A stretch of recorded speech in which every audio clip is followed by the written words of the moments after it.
Many Nigerians are confused about the new tax laws. Let's separate facts from myths. In this video, we break down what changed, who it affects, and what you must know. Here's a clear explanation from Nigeria's tax reform conversation. This discussion explains Nigeria's new tax reforms in simple, clear terms. It was created to address fear, confusion, and misinformation. The goal is understanding, not panic. Nigeria's old tax system was complex and poorly coordinated. Multiple taxes overlapped, creating confusion for citizens and businesses. The reform aims to simplify taxes and improve fairness. It also seeks to widen the tax net without overburdening the poor. Many people believe new taxes were created. This is a myth. No entirely new taxes were introduced. Existing taxes were reorganized and duplicated levies removed. Another fear is that everyone will pay higher taxes. In reality, most Nigerians will pay less or nothing. About 98% of workers benefit from tax relief. Only top earners face higher marginal rates. Some fear their bank accounts will be debited automatically. This is false. Money transfers do not trigger automatic tax deductions. Tax enforcement still follows due process. All income sources are treated equally under the law. Formal or informal income can be taxable. However, gifts are not taxed. Only income earned from services or transactions is taxable. Low-income earners enjoy 0% tax. Middle-income earners pay moderate rates. High earners contribute more through progressive tax brackets. Small businesses receive major tax relief. Businesses earning 100 million naira or less pay no corporate tax. This encourages growth and formalization. The reform emphasizes voluntary compliance. Tax reporting is now simpler and clearer. The power of tax officials is more limited and transparent. The new system is fairer and easier to understand. It reduces harassment and unnecessary penalties. Government revenue improves without punishing citizens. Misinformation costs unnecessary fear. Nigerians are encouraged to seek verified information. Taxes are a civic duty, not a punishment. To hear from the horse's mouth and understand better, watch the video in question. Today, we have a very important discussion for every Nigerian who earns, spends, or does business in this country. Joining us is Mr. Taiwo Oyedele, the chairman of the Presidential Committee on Fiscal Policy and Tax Reforms. His committee has been at the forefront of designing and implementing the new tax laws that sparked conversations and, in some cases, concerns across the country. From questions about who pays tax, who is exempted, how the informal sector is affected, and even the role of content creators, celebrities, and Nigerians in diaspora, to worries about automatic deductions, tax refunds, and public accountabilities. This is a conversation that touches the pockets and the lives of millions of Nigerians. Mr. Taiwo Oyedele, thank you so much for joining us. Let's dive into the conversation and clarify what Nigerians need to know about the new tax regime and much more. So you can join the conversation. I'm sure you want to call in. The number is 090-2416-3440 right there on your screen. You can also tweet or put your comment on our YouTube. We are streaming live. This matter, sir, I know that you've had to explain and explain and explain over and over again, but we'd like to start with the misconception. You know, there's this widespread misinformation and confusion about the new tax laws, how it's, and what I want to find out from you is, how is your office tackling this? You know, why do you think the public is anxious about the new tax laws implementation? Thank you very much, and good morning to Nigerians. So I think you are right with the introduction there. So tax matters anywhere in the world has this way of evoking emotions, anxiety. because it impacts your pocket directly, and it's hard to pay money even in countries where everything works. So you can then imagine in a country where you finish paying the taxes, you also fix the road, and you do so many other things. It can be harder. So it's understandable, and that's why someone like me never take it personal, because I think if you leave the issues and you start focusing on people and attacking them, it just complicates the issues for them. misinformation has been the biggest issues we've had to deal with. And a lot of that is coming from maybe the group that is least expected, including the elites. And the reason, the way we put it together is some of them benefit from the status quo. Yeah. And therefore, they rather we keep the status quo, even though if it's not working for the country. There are also the issue generally that the level of tax knowledge and awareness in Nigeria is extremely low. So somebody goes online and say no to this tax reform, they want to tax poor people, and they haven't found out those poor people are currently paying a certain amount of tax, maybe 1,000. The new law says don't pay anything, and then you are fighting it. Some people say, oh, how about accountability? I say, yeah, we all care about accountability, including me. But if I was paying 5,000 naira before, and I'm not sure about accountability, and they say don't pay, why should I fight it? So the system we run in Nigeria for the tax system is not working for us. It's taxing our poorest people. In fact, the old law we had before January 1st was such that the old minimum wage of 360,000 naira was the amount on which you don't pay tax. And then there's even what they call a minimum tax, that even low-income earners must still pay a certain percentage of their salary as taxes, as well as small businesses. Everybody told us from international community, local experts, your money is in the informal sector. Yeah. We ended up inventing more than 60 different taxes. Those people move and their taxes all the way. They're just trying to feed their families. So we said, we'll take a step back. No country has become rich by taxing poverty. It's a contradiction. So why don't we just allow these people breed? When the tax amnesty was launched in 2017, it was called VADES. The vice president at the time was acting as the president, and he said that about 96% of income tax collected in Nigeria is coming from low-income earners. Yeah. People that were paying 10 million to 20 million naira tax in Nigeria were less than 1,000. Yeah, I remember. How do you reconcile that?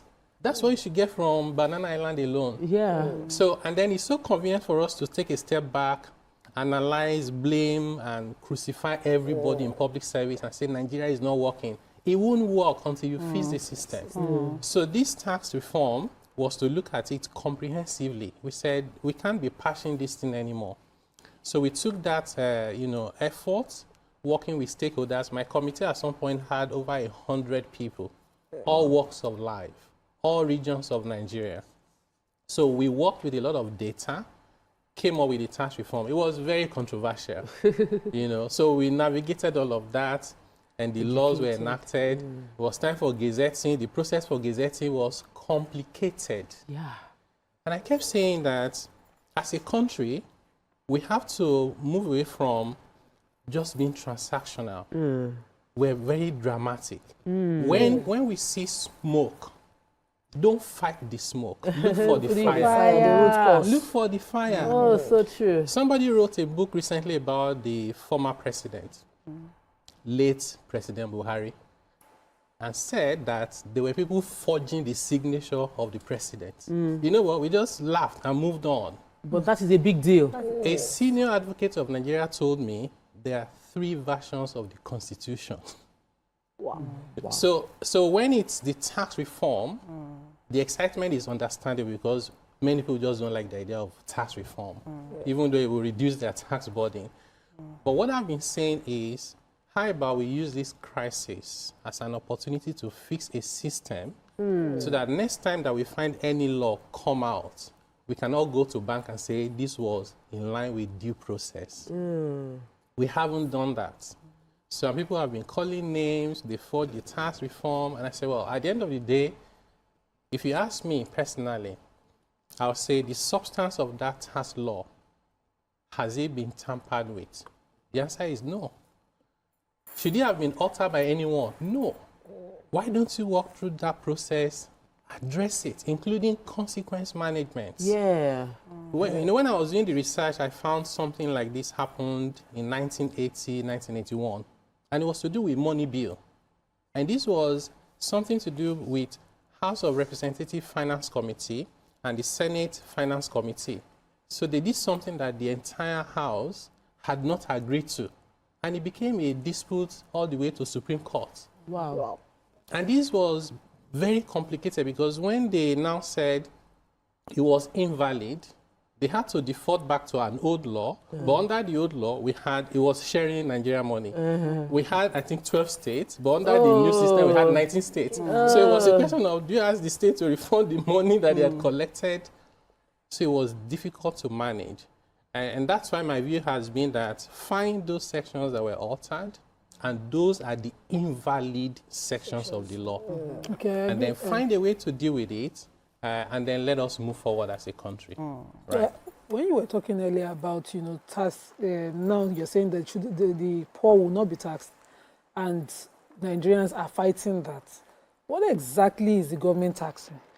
Is it income, revenue, profit, or something else? Investment. In the most layman language. Yes. Please explain to us. So government taxes income. So there's a section 24 of the Constitution that says every citizen must declare their income honestly and pay their taxes to the appropriate and lawful authority promptly. So income is the main focus of what government will tax you on. There are instances where government will tax you on assets, like you own a property and they say pay land use charge. That's not income, that's an asset, right? But that's not common. So the biggest one is on income. Now, when it comes to income, there's a distinction between the income of an individual and the income of a business. If you're an employee, you are taxed based on your salary and emolument. They pay you allowances, everything they give you from work. It's your income on which you pay tax. You are entitled to certain reliefs and deductions. For example, pension contribution is deductible, National Housing Fund, National Health Insurance. Yeah, so you take all of those out, and then there's also a relief for rent. Whatever is left, you go to the tax table. This is another area where people completely misunderstand. The tax table has bands of income and rates. So if you earn 5 million, you don't go to the line where there's 5 million, apply the rate to the entire salary. Everybody, even if you earn ₦1 billion a month, you start from the lowest band and apply the rate progressively. So what that means is the rate you see in the tax table is not the rate that applies to you, because there's a calculation to how that is done. So that's the reason why we develop a tax calculator and we put it on the website. So for that income of an individual, what this new law has now done is to say, let's exempt the lowest income earners, and they're about 1/3 of the working population, private and public sector combined. People don't realize that there are so many Nigerians, millions, who don't earn 100,000 naira a month. We're so disconnected from the reality of our society. People will say, hey, how much is that? It's not just 1 million naira. People can't find that. So those people are completely exempted. People who earn more than that, up to about 2 million a month, will see a drop in their PAYE. And then people who earn more will see incremental amounts they have to pay more. What is more fundamental is that, and this is something that Nigerians don't understand. I've spoken to even some, high net worth individuals who also don't understand it. When you run a business, whether you run it as sole entrepreneur or sole proprietor, or there's no name for the business, the amount of money you earn is not the income that the government will tax. Okay. That amount that you earn is called your turnover. You are entitled to make deductions for expenses that you incur to generate that amount. So, for example, anybody who is earning a salary about, 1 million, 1.2 million naira a year will not pay tax. If you are running a business, that amount, we have a presumptive tax regulation that we're finalizing now, is 12 million. Okay. So, which means you're a vulcanizer, you're a tailor, you're a hairdresser. Artisans in bracket. Artisans, majority of them, 90% of them will not pay any tax because they're just trying to survive. So the high net worth individuals I spoke to, and this might benefit your audience, are people who own properties and they earn rent. They did not even realize that if you earn rent, you don't just go and pay tax on the rent. You take out the cost of maintaining the property, insurance of the property. In fact, the cost of building the property is tax deductible. So, which means if you all just you prorate it over time, there's a life about 10 years. So if you just understand the law, you see that the law is fair to us in terms of paying taxes. It's not there to punish anyone. And when people say, no, they don't want the reform, no is not neutral. When they say no to the reform, they're saying yes to the status quo, which is killing everybody. Okay, I'd like to ask, in response to misinformation, you've mentioned about twice now that you had trainings of content creators on this reform and some individuals from all walks of life. I'm particular about the content creators side because we know some very popular content creators and we know some not too popular. So how was this selection made? What were the criteria for selection? And how can citizens now trust their credibility? Yeah, so that's a very interesting question, actually. So we actually didn't set out to train content creators. Okay. So when we were working on the reforms, we had over 40 sectors that we engaged with. At that time, it hadn't been so controversial, so the turnout was not thousands. Many people were not even interested. So after the laws were enacted, we saw people were writing. Many of them were content creators that have no qualification in finance or tax or accounting, no experience, and they were creating content. And the bulk of it, more than 90%, was wrong. So we thought these are people who want to help. Okay.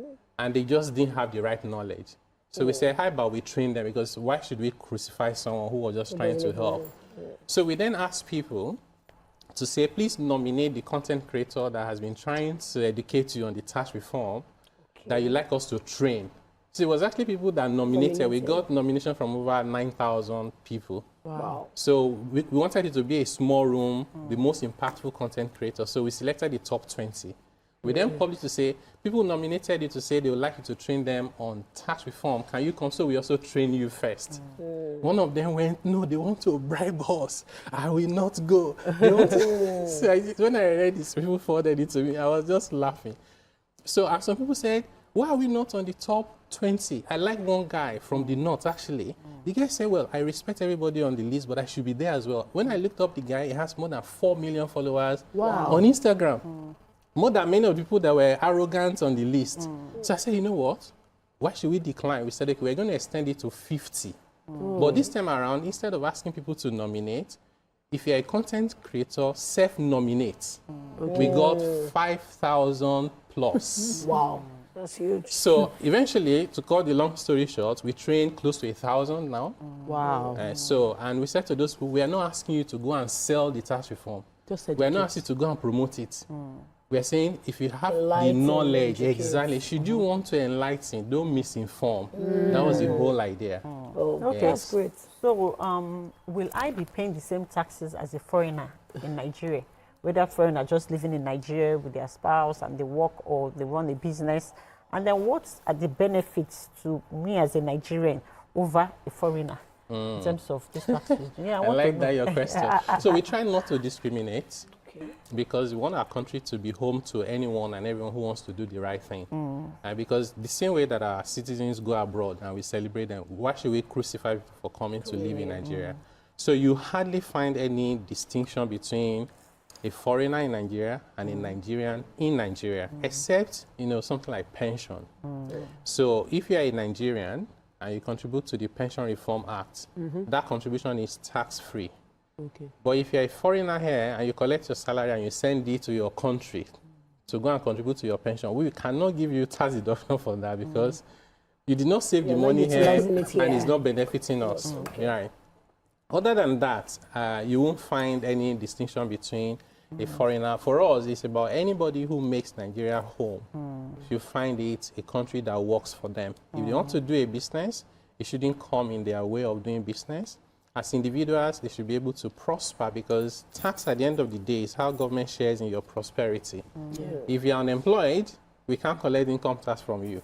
If you don't have money to buy goods and services, you can't pay government VAT. So this is the underlying principle behind this reform. And to your question, if you are a small business owner, for example, and this is one of the things I'm happy that was corrected in the version of the law gazetted by the National Assembly. Small businesses is 100 million, and that's what we've been saying. The first gazette had 50 million in one, 100 million in one, but we know that the lawmakers passed 100, so I've been saying 100. People say, yeah, your 100 is not. I said, 100 million turnover a year or less. As a company, you pay 0 corporate income tax. You don't need to charge VAT, no withholding tax, as well as most of your staff will not pay income tax. So we want you to grow. Now, one other very good news is that as part of this process, we identified that some of the problems are coming from the constitution itself around multiple taxation. Some of it is coming from local government and states. So we then develop a model law for harmonization for states to adopt. And the speed of adoption keeps me very excited. Okay. So states are now beginning to enact those laws to say, you can't just go on the streets and be collecting money from people, no more cash collection. You can't be, inventing taxes as we go along, So radio that progress is something that, radio levy, produce tax, bicycle levy, even wheelbarrow tax, we collect in Nigeria, So those things, I can't wait for them to be behind us so that we run the economy like a decent society where we protect our most vulnerable and we allow businesses and individuals to grow so that way all of us can have a country we can be proud of. Okay, I have a question that affects us, the ladies on the show. Quote celebrity, quote content creators, quote people assume, because I've gotten assumption that Tokwe is always traveling. You should pay 3 million naira as tax. I say, how much am I reading in a year? But we have a category of people, sports personnel, celebrities, content creators, many Nigerians who seem to live the life. And there's a tax evaluation of their Instagram, TikTok and Twitter to say, we have analyzed you. This is what you should pay. And to a large extent, it is, for me, unfair. How do we protect these people? And I don't even think I should lump sports with content creators, because for sports people, they actually make money, but a lot of content creators are faking it till they make it. Like, they are dressing glamorous, they are not in the plane, they're actually taking pictures, they are dressing according to their miracle, and yet they are being taxed according to the miracle that has not happened yet. So how does this new tax, the reform affect them, and how does it protect them from being exploited? Can I add to your question? Okay, let's assume I have saved 10 million in one of my accounts, but I have several other accounts, and for whatever reason, I decide to receive and share that 10 million to other accounts, because now we are linking up NIN and BVN.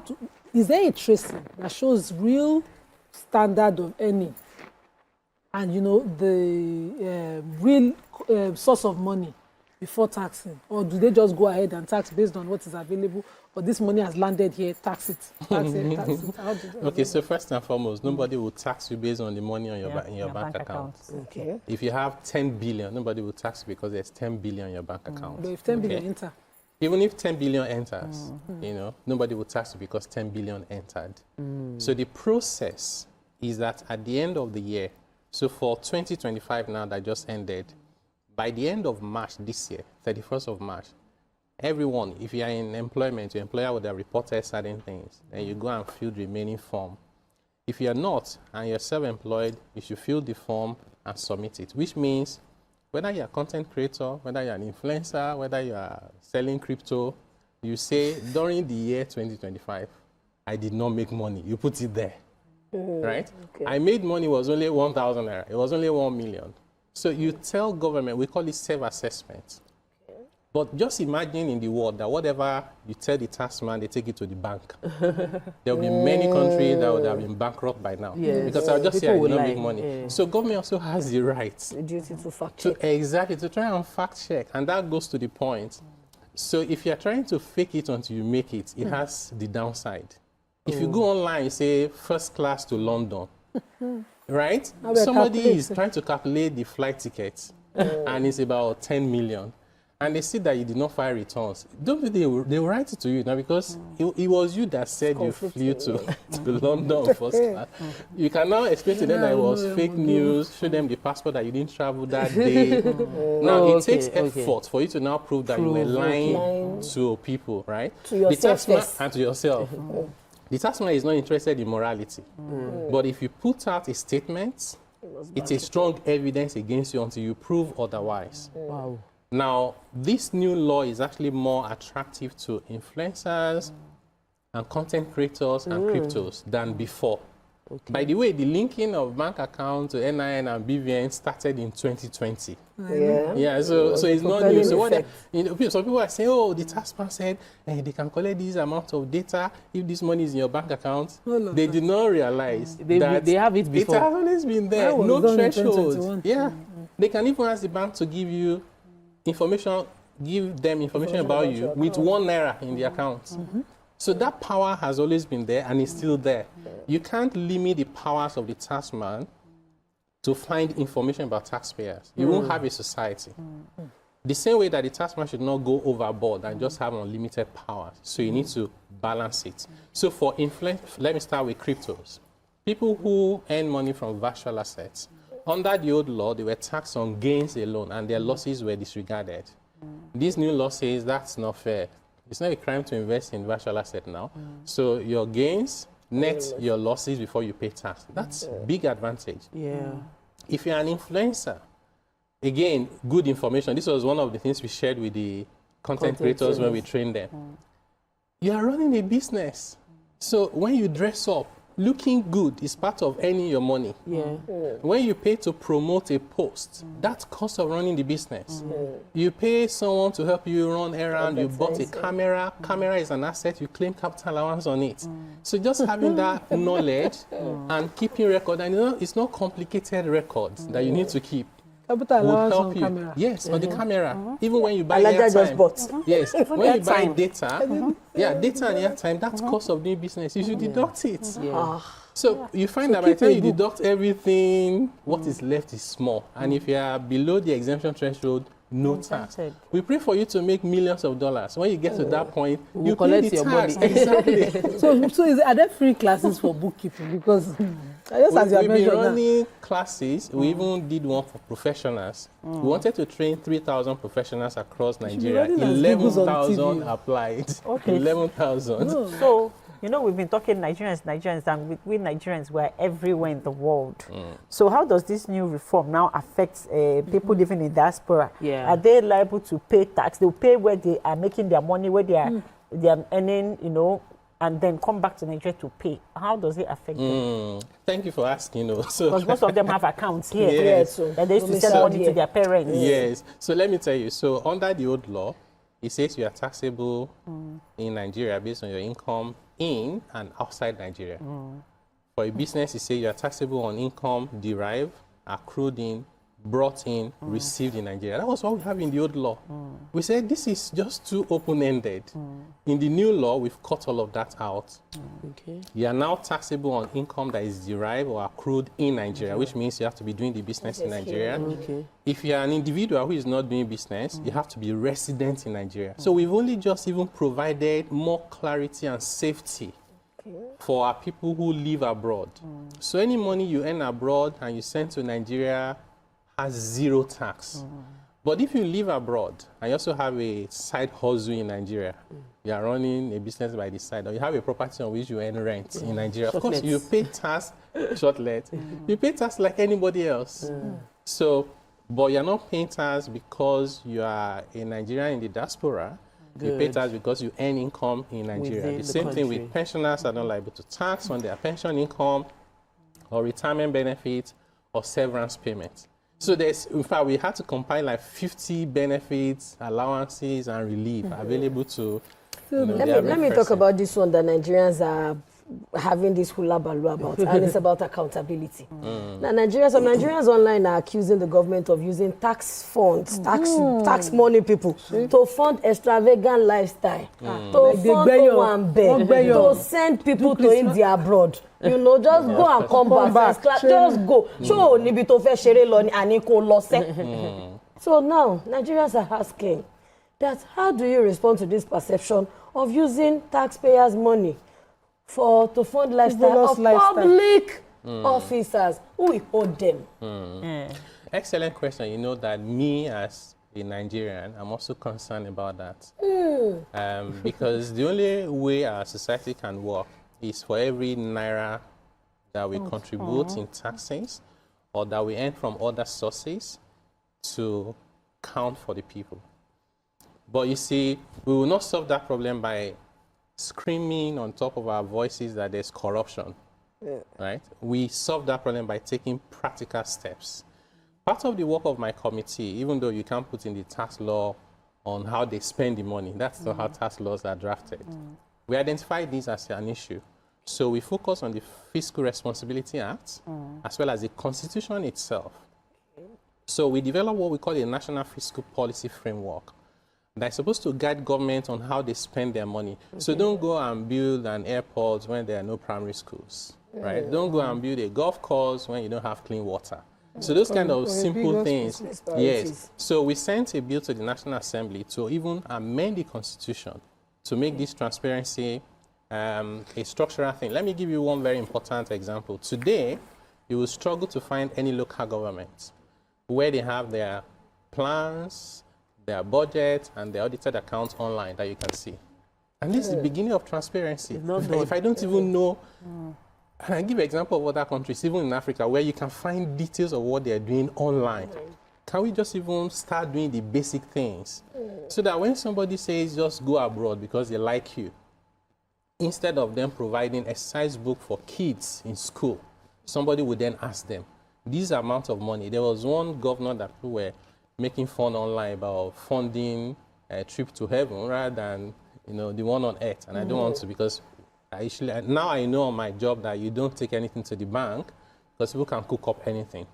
So, but the point is still that the priority of spending, the quality of spending, and how we hold ourselves to account is important. And that accountability will not work until people understand properly so that they're asking the right questions, not the wrong questions. So for us, we think solving the problem around corruption and accountability is something that has to be done structurally by moving things around the laws, around the Constitution, and how we spend our money and how we audit and explain them.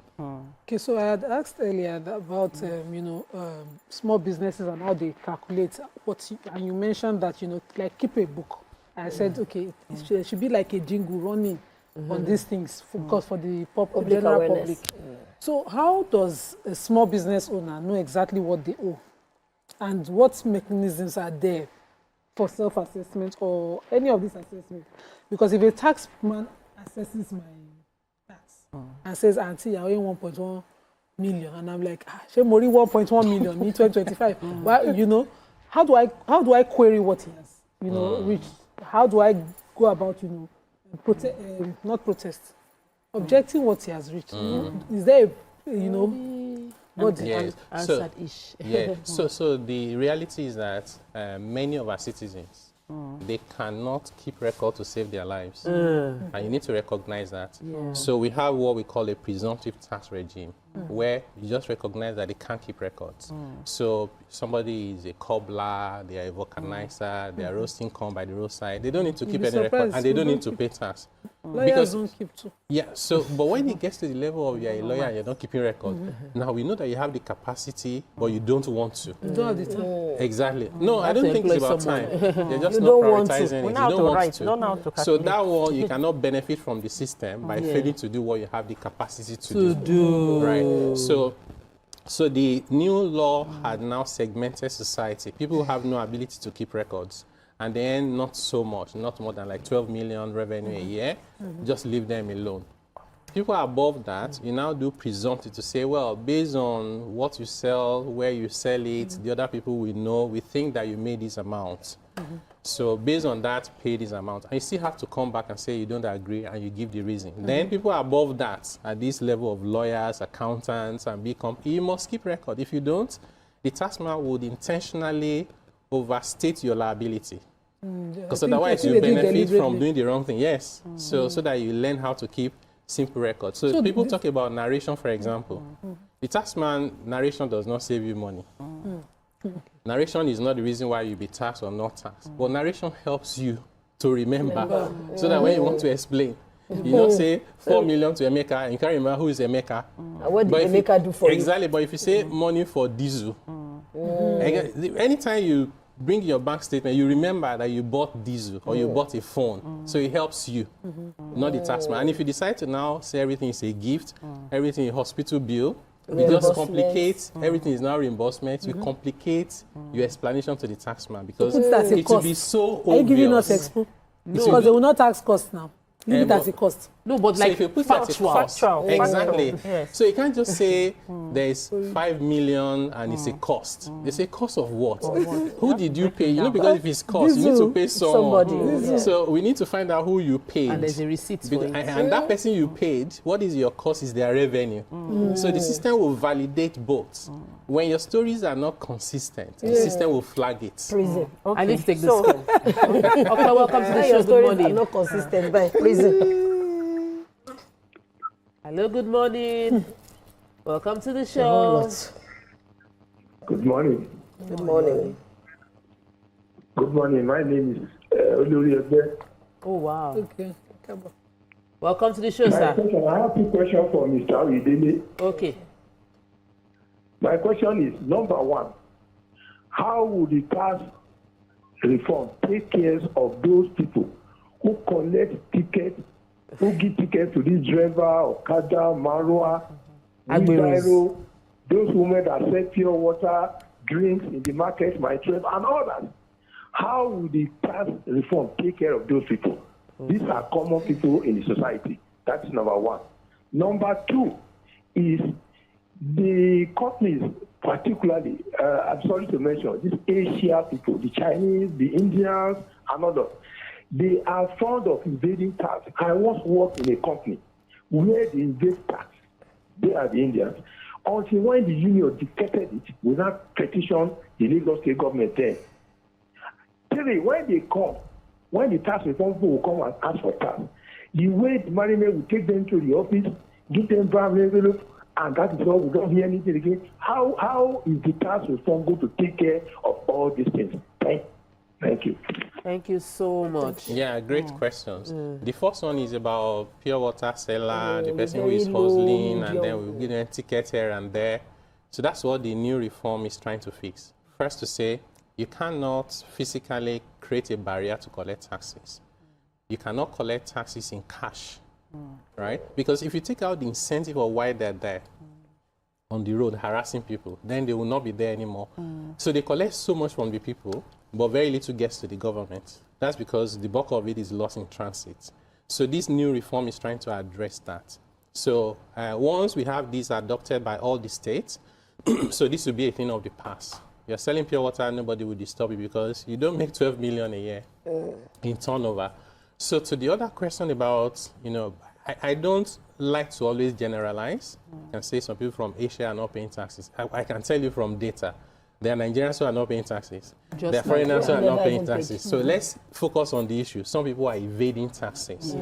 One of the things this reform is trying to address is, fairness and equity. If you're paying your taxes and I'm not paying mine, I'm not being fair to you and the system is not being fair to you. So, and you may not even be able to compete with me anymore because I have extra money to underprice you, right? So this system is saying, what if we establish who shouldn't pay tax and exempt them? And everyone else who needs to pay, we ensure that they pay and nobody should be above the law. That's one of the reasons why you see some class of stakeholders are fighting this reform. It's because they've been benefiting from all these tax evasion and they collude with tax officers. When people show up for audits, they pay a bribe. Some of them have tax consultants that help them to facilitate that. You see this reform is trying to address the taxpayer being honest, tax officer being honest, and the tax consultant being held to account. All of that is in the new law. Wow. So that once we get to that point where everyone is equal, there's fairness and equity, then maybe we can then say, you know what? I have some questions. This that I one don't naira ask that I just paid must work for us. on TV. I will Okay. ask it off air. Let me take Tanwa's call. Okay. Welcome to the show. Good morning. Hello? Please don't listen to your TV. Maybe it hasn't worked. Okay, So, you had the question. I wanted clarity on what you just said before I ask my question. In the sense that what you're trying to say is that these market women moving forward, if someone keeps harassing them and harassing them, because we know Nigeria, Wheelbarrow pushers. Where can they now go? Can they say desk? no? I'm not giving you this money because the tax law says this, and then where can they go? No, I'm just trying to say. Fantastic. Yeah, where can they now go and report? Because Yes. they need to. Yeah, we talked about that. You know, for some reason, I've been involved in trying to help with this tax system for over a decade, even when I was in the private sector. In 2013, we worked with manufacturers to try and address this problem. It didn't work. So some of the learning we move forward to this new reform is the reason why we created the Office of the Tax Ombudsman for the first time in Nigeria. So what that means is that helpless man and helpless woman has help now. And whatever you do, the tax ombudsman cannot charge you even ₦1, including they can take cases to court on your behalf. They can override issue of processes in your favor. What we are saying to small businesses and informal sector is, let's say you have a association of pepper sellers. You don't expect all of them to know how to even escalate. By the way, we're saying it should just be as easy as toll-free line, call center, speak your language. You don't need to write. But even at that, imagine the pepper sellers identify one or two, Mama, Yinka, Oga Musa, and then we train those people so that when they have an issue, Oga Musa and Mama Yinka is their ombud. They call that person who then escalates. Within 24 hours, the issues are resolved. You know, so these are processes that we believe will move us forward. We should see how we make them work rather than insisting that nothing can work and therefore we don't try. So let me take my case question. Okay, go on. Yes, so sorry. I know everybody, there are lots of questions. But let's take this phone call. I can imagine. Welcome to the show. Good morning. So let me ask my question now. Okay. So, which, because I'm sure so many people want to Anyways, when I was living in the abroad, if I overpay my tax or something happens, it's a miscalculation, and I file for it, I'm given a tax refund, right? And then also, if for people, family members that used to visit me, when they shop, as they're leaving, they request for tax refund and they are given and they get it. So how does this particular tax reform now address tax refunds in Nigeria? Excellent. So we also identify tax refund as a problem. I spent about 22 years in the private sector consulting for businesses, small and large. I got refund only once. So under the new system, the reason why the refund system didn't work is we paid money into government account, they shared it every month, leaving nothing behind. So under this new law, it says before you start sharing, as the taxman, are you owing taxpayers that you need to pay? You set that money aside because, to be honest, it's not government revenue. That's other people's money. So this process now says refund for VAT, for example, must be paid within 30 days, no questions asked. So this system has been created not only at the federal alone, also at state level, so that refunds will now happen like you experience it abroad. The only one that we have not been able to do is you buy things in Nigeria, you are leaving, you get refund at the border. We can't do that yet. Because the quality of data is not something that is very sound as of yet. But then the whole idea is, let's pay refund, because you can't build trust in the system when you never pay me back when I overpay, but you come around and you charge me penalty and you collect every time. All right, so we have Hassan who has called in from Lekki. Welcome to the show. Good morning. Good morning, everybody. Good morning. Happy New Year. Wish you the same. Mr. Adele, thank you for the assignment given to you by federal government. But you need to do more. Because we need to know our country better before coming up with any plan. We are not against paying taxes. What we are after is for government to make our tax paid show in infrastructural development in the country. Secondly, we need to see what is happening now. What are you doing about these tax officers? Because what I'm seeing about this new tax regime is much more like shifting the goalpost of corruption. Because the tax administrators, like Federal Revenue, are going to be the agencies to administer these taxes. And secondly, you need to clarify more because these pure water businesses are small-scale businesses. The people with wheelbarrows that they are collecting money manually from are small-scale businesses. The Okada riders are small-scale businesses. Yeah. And this money come in quantum when you put them together. Yep. What are you doing about them? And this is, you see, you have already spent a fear, a kind of fear down the spine of Nigerians.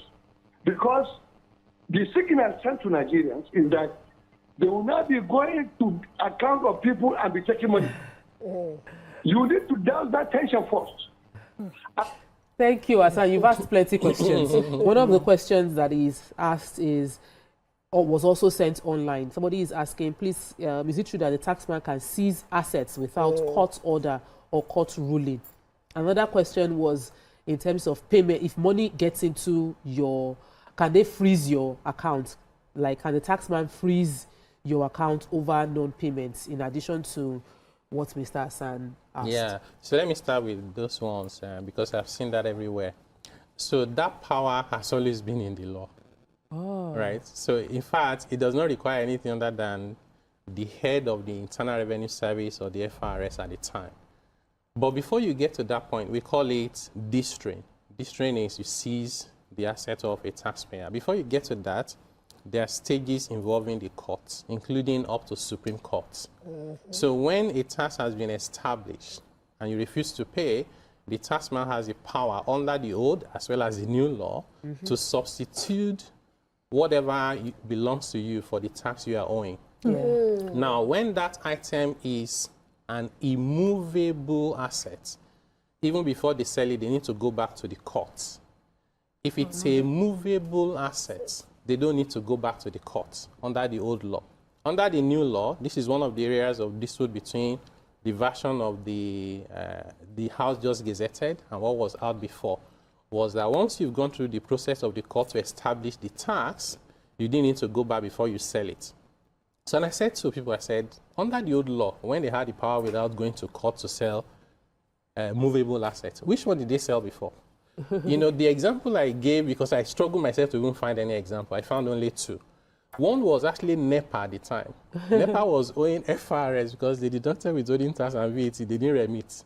Ooh. So I think at this point it was up like 3 or 6 billion. So FRS went to court, they won the case, they said NEPA paid. NEPA said, but we don't have the money again.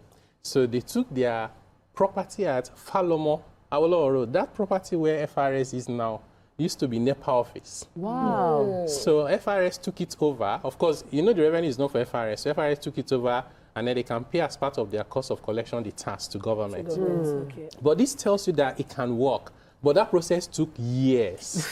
So the other person that tried to do it was during Fowler at FRS. Yes. They wrote to many banks and said, we saw turnover in bank account, they've not paid tax. Can you ask them to pay? And then they said, post no debits. They couldn't take the money from the bank account, but they created the nuisance so that people can show up and say, well, I want to register. I also disagree that that approach wasn't right. So what we've done now is to create safeguards so that you can't just do that anymore. You follow processes, but at the end of the day, if you refuse to pay your taxes, the taxman should be able to collect it from other means. Court order. So YK has multiple questions on multiple taxes, and let me just quickly take them. So she says, how do they stop the ag bureaus collecting tax on the road, the local government collecting tax, and then state government, you know, will come and you pay to them and then you pay to federal government? So what is the distinction between these taxes and, you know, how does this affect us? One of the reasons why we have these many taxes is many of us, particularly the elites, for many years, they will say, state and local government, they do feeding federation, they go to Abuja to go and collect handouts. We're condescending. Those were their monies. If a landlord and agent collect your rent for you, why should you be abusing the landlord? So that's number one. So we said to them they should be creative. So what they understood was, let's invent taxes. So they invented all manners of taxes. This reform says, let's walk a steps back. Instead of over 60 official taxes, we're saying keep it to a single digit across all levels of government combined. So that in itself gives clarity when you can remember the tax you need to pay and it's 1 or 2. Number two, Nobody goes on the street to collect taxes anymore. In Okay? 2026. No cash. It's in the law, of course. You know, implementation will take time. 2025. And that's what the states are domesticating now. Ekiti started. Now we have, say, like Kano, we have Zamfara, we have Anambra, we have, I think even recently I saw Kwara, there was Akwa Lagos Ibom. State, we are Lagos State, we waiting. had a session with Lagos State about 2 weeks ago. They're committed to it. FCT is under Mr. President. We're working that as well. So, like, this progress is so exciting for us that very soon you can see these are vulnerable people have this peace of mind that they can just live So their for life someone like and their Auntie Yemi, livelihood. who runs a business in Lagos, for instance, and then maybe she pays her taxes to Lagos, is it sufficient so that federal government will not come and say there's something that she owes them? Yes, yes. So it's also the reason why we are harmonizing tax ID. So before, you could get your ID from Lagos Internal Revenue Service, get another one from FRS. Someone like me, because I now show up in Abuja, and now from Joint Tax Board, it's even confusing even myself. So under this new system, we're harmonizing. The system sees you as one person. The constitution is very clear that we should not implement tax law in a way that makes you pay double taxation. So now that we're creating the infrastructure and the system to see you as one person, once you pay your tax that you should pay to either the state or local government or federal, nobody should collect it again from you. That's synchronized already. It's synchronized because now that evidence is open to everyone. What we see many times is you work and live in Lagos, but you are from, Ondo State, you want to go and buy land. Ondo State will say, come and pay before we give you TCC. Those things should be a thing of the past. So now It's we part Bring of- your documentation. It's part of the harmonization we're doing for this reform. Wow, Yes. wow. It all sounds really, really good. We are waiting the full implementation and all states adapting or adopting this new one tax, single tax system. I think it will serve Nigerians a whole lot more. And as we round up the show, I want to just remind all our viewers that he pays you. Like, this tax reform pays you. It pays middle income and low income earners a whole lot more than the former system. Thank you so much for educating us with such detail and giving us clarity and clearing up all the misinformation that has been out there. Thank you for having me. That's all we can take on today's show. Join us tomorrow for another interesting edition of Your View. Bye for now. Understanding the law protects you from fear and confusion. Share this video to help others understand the truth. Follow for more clear explanations on Nigeria's economy and taxes.